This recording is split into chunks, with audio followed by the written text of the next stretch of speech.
आपको पता है केन्स टेक्नोलॉजी का स्टॉक क्रैश हो गया, एक ही दिन में 20% डाउन। पर कंपनी का रेवेन्यू तो 33% से ग्रो हुआ है, तो फिर मार्केट इतना क्यों पैनिक कर रहा है? क्योंकि प्रॉब्लम सिर्फ क्वार्टरली रिजल्ट्स में नहीं थी, प्रॉब्लम ट्रस्ट की थी, और स्टॉक मार्केट में ट्रस्ट बहुत इंपॉर्टेंट होता है, नंबर से भी ज्यादा।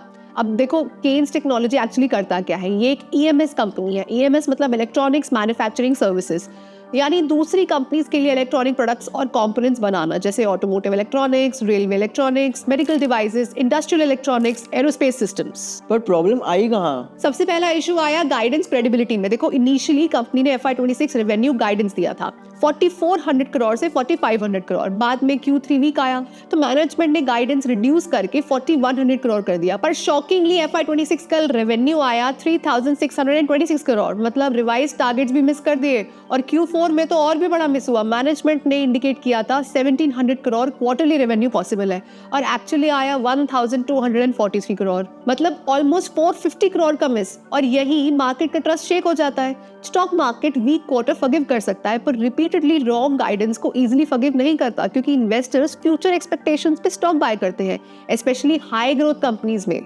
केन्स अभी भी 60 के पीई पे ट्रेड कर रहा है, मतलब मार्केट उसे प्रीमियम ग्रोथ कंपनी मानता है, और प्रीमियम वैल्यूएशन वाली कंपनीज में इन्वेस्टर्स फ्यूचर पे बेट लगाते हैं। पर अगर गाइडेंस एक्यूरेट ना हो, एग्जीक्यूशंस डीले आए, फोरकास्टिंग वीक लगे, तो वैल्यूएशन में प्रेशर आ सकता है, और एग्जैक्टली वही हुआ है। और पता है क्या, प्रॉफिटेबिलिटी भी वीक हो गई।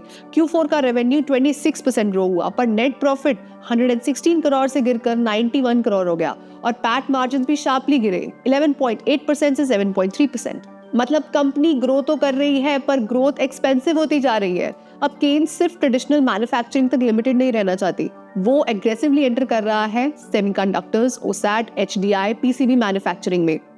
OSAT क्या होता है? इमेजिन सेमीकंडक्टर चिप एक रॉ इंजन है। उस चिप को पैकेज करना, टेस्ट रेडी करना, रेडी टू यूज बनाना, ये प्रोसेस होता है OSAT। OSAT मतलब outsource semiconductor assembly and testing, और ये नॉर्मल इलेक्ट्रॉनिक्स असेंबली से काफी एडवांस बिजनेस है, हाई टेक भी है और हाई इन्वेस्टमेंट भी है।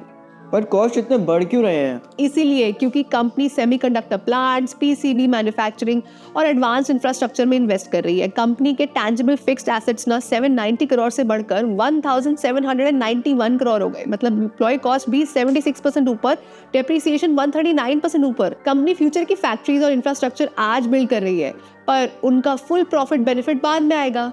एग्जैक्टली इसलिए मार्जिन्स प्रेशर में है। तो एज एन इन्वेस्टर ना आप देख सकते हो कि केन्स इतनी अग्रेसिव एक्सपेंशन को स्मूथली एग्जीक्यूट कर पाएगा या नहीं। Investment in the securities market is subject to market risks. Read all the related documents carefully before investing.